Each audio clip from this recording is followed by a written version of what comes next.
Kindness. കരുണ വെറുതെ ഒരാളോട് തോന്നുന്ന അയ്യോ പാവം എന്നൊരു ചിന്ത മാത്രമല്ല, കരുണ ദയയായി പ്രവൃത്തിയായിട്ട് മാറണം. ഇവിടെ വന്ന ഒരാൾ 10 ദിവസം അച്ഛൻ കാണാൻ വേണ്ടി വന്നു. അച്ഛൻ ചെറിയൊരു എക്സർസൈസ് കൊടുത്തു. 10 ദിവസം ഇവിടെ ഇരുന്നോളാൻ പറഞ്ഞു. അനുവാദം കൊടുത്തു, ഫ്രീ ആയിട്ട്, കാശൊന്നും തരണ്ട. 10 ദിവസം ഇവിടെ ആ ഫാൻ്റെ താഴെ ഇരുന്നു. അങ്ങനെ 10 ദിവസം ചെറുപ്പക്കാരനാണ്, 33 വയസ്സുള്ള ചെറുപ്പക്കാരൻ. അത്യാവശ്യം നല്ല ജോലിയൊക്കെ ഉള്ള ഒരു ചെറുപ്പക്കാരനാണ്. 300 പേര് സ്റ്റാഫൊക്കെ ഉള്ള ഒരു ചെറുപ്പക്കാരൻ. അവനിവിടെ ഇരുന്നപ്പോ അവൻ കണ്ടു പ്രായമായിട്ടുള്ളവര് വരുന്നു, കൈക്കുഞ്ഞുങ്ങളെയുമായിട്ട് വരുന്നു.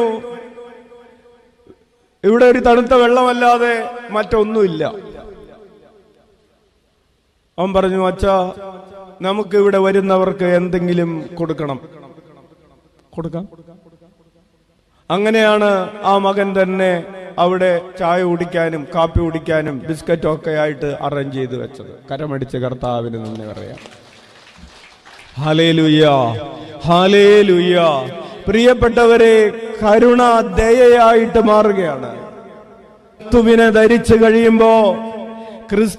ധരിച്ചു കഴിയുമ്പോ നമുക്ക് ഇങ്ങനെ കരുണ കാണിക്കാനും ദയ കാണിക്കാനുമുള്ള മനസ്സുണ്ടാകും.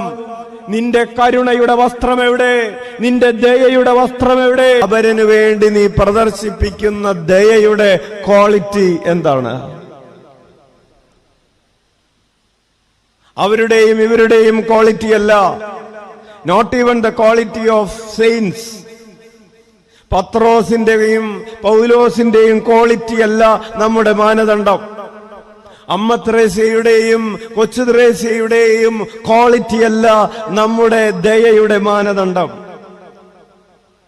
നമ്മുടെ ദയയുടെ മാനദണ്ഡം എന്ന് പറയുന്നത് ക്രിസ്തുവാണ്.